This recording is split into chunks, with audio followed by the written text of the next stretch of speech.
सभी बच्चों को नमस्कार। बेटा, कक्षा 8 विषय हिंदी और जो कार्यपत्रक है वो हमारा जहाँ पहिया है और जो तिथि है 1/12/2020।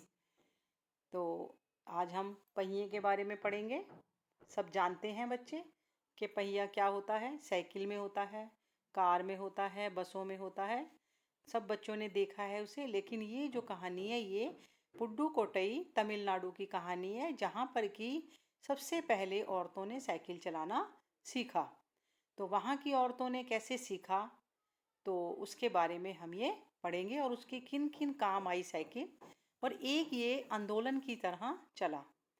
चलिए हम शुरू करते हैं। जहाँ पहिया है। पुडुकोट्टई तमिलनाडु साइकिल चलाना एक सामाजिक आंदोलन है। कुछ अजीब सी बात है ना, लेकिन चौंकाने की बात नहीं है।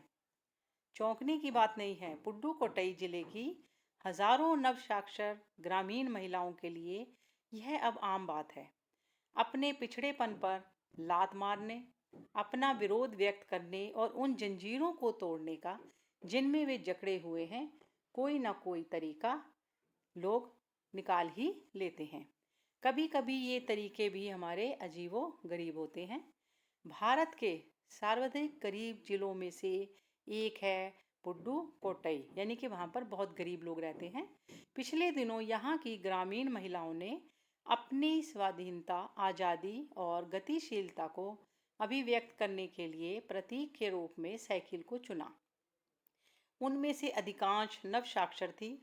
अगर हम 10 वर्ष से कम उम्र की लड़कियों को अलग कर दें तो इसका अर्थ यह होगा कि यहाँ ग्रामीण महिलाओं के 1/4 हिस्से ने साइकिल चलाना सीख लिया है, और इन महिलाओं में से 70,000 से भी अधिक महिलाओं ने प्रदर्शन और प्रतियोगिता जैसे सार्वजनिक कार्यक्रमों में बड़े गर्व के साथ अपने नए कौशल का प्रदर्शन किया है, और अभी भी इनमें साइकिल चलाने की इच्छा जारी है।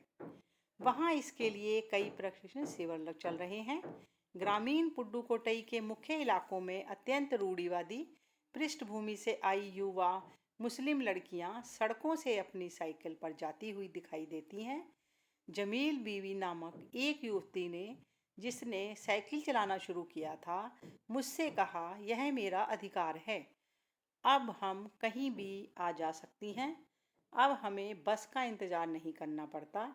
मुझे पता है कि जब मैंने साइकिल चलाना शुरू किया था तो लोग फब्तियाँ कसते थे, लेकिन मैंने उस पर कोई ध्यान नहीं दिया। अब इसमें कुछ देखा होगा आपने, पीले से रंग से उसको वो किया हुआ है, दिख रहे होंगे आपको। कुछ शब्द हैं जिनके अर्थ लिखे हुए हैं। सार्वजनिक सबसे ज़्यादा, नवसाक्षर नए पढ़े लिखे, रूढ़िवादी पुरानी सोच वाली, अधिकार हक, फब्तियाँ कसना, चुभने वाली बातें कहना। तो हमने इस गद्यांश को पढ़ा, सुना, और उसके बाद हम देखते हैं इनके कुछ प्रश्न हैं जिनके उत्तर हमें लिखने हैं। आपके विचार से सामाजिक आंदोलन किसे कहेंगे?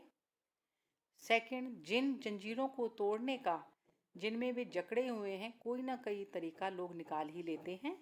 आपके विचार से लेखक ने जंजीरों द्वारा किन समस्याओं की ओर इशारा किया है? तीसरा, पुडुकोट्टई स्थान का वर्णन पाठ में क्यों किया गया है? चौथा, साइकिल चलाने में जमील बीवी और पुडुकोट्टई की महिलाओं को आज़ादी का अनुभव क्यों होता होगा? पांचवा, आपकी गतिविधि है कि साइकिल चलाने की क्या क्या फ़ायदे हो सकते हैं, उसकी सूची बनाइए। तो आपने इसकी सूची बनानी है कि साइकिल चलाने से क्या क्या फ़ायदे हो सकते हैं। सभी बच्चे इस गद्यांश को ध्यान से सुनेंगे, पढ़ेंगे और उसके बाद इसके प्रश्न उत्तर लिखेंगे।